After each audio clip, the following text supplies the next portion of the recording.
दोस्तों, छोटी छोटी चीज़ों में ही खुशियाँ ढूंढें तो उससे हमारे अंदर की जो सकारात्मक ऊर्जा है वो जागृत होती है।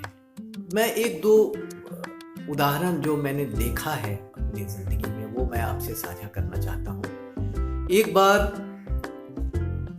मुजफ्फरपुर में दुर्गा पूजा के वक्त मैं अपने भाई के साथ देवी माँ के दर्शन करने निकला था। दिव्य सजावट, लगदग रोशनी चारों ओर थे। लोग अच्छे अच्छे आकर्षक कपड़ों में, परिधानों में मेला घूम रहे थे।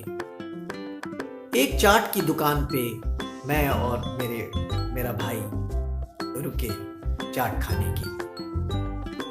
वहीं पर मेरी दृष्टि एक कोने में एक दादा और उसके छोटे से पोते पे पड़ी। आप यकीन नहीं मानेंगे कि पूरे मेला पंडाल में जितने खुश वो दोनों थे, मुझे अच्छे अच्छे आभूषणों और परिधानों में घूम रहे लोग दादा पोता से ज्यादा बेचैन दिख रहे थे। वो इतने खुश दिख रहे थे और इस कारण खुश मैं बयां करूं कि दादा बैलून फुलाते और पोता लपक के उसको पिचका देता। फिर वो जो बूढ़ा व्यक्ति था, जो दादा, वो फिर से उस बैलून को पूरा फुलाता और उसका छोटा सा पोता लपक के उसको पिचका देता और दोनों ठठा के हंसते।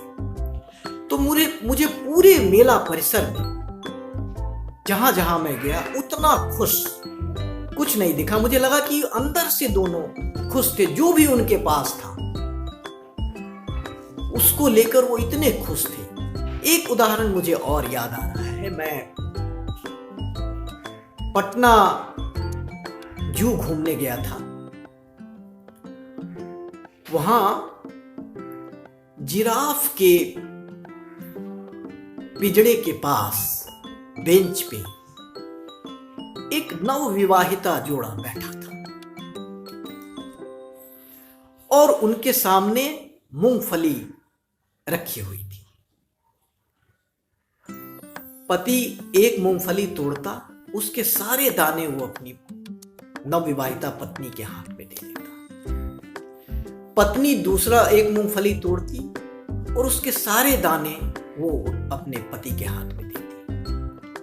मैंने 5-7 मिनट देखा, दोनों फोड़ते, एक भी दाना खुद नहीं खाया। पत्नी तोड़ती, वो पति के हाथ में डाल देती। पति तोड़ता, वो पत्नी के हाथ में डालता, पत्नी पति के हाथ में, और दोनों खाते और अपने आप में मशगूल, इतने खुश कि उस खुशी की जो अभिव्यक्ति है मैं शब्दों में बयान नहीं कर सकता। वो देखने पे शायद मैं जब बता रहा हूं तो शायद आप उसे महसूस कर सकें।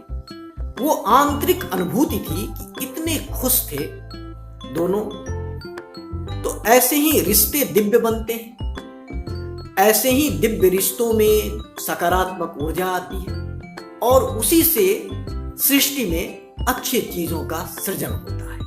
तो इसलिए खुशी हम अपने अंदर ढूंढे, जो भी है उसमें खुश रहेंगे तो सकारात्मक ऊर्जा से हम अच्छा सृजन कर पाएंगे।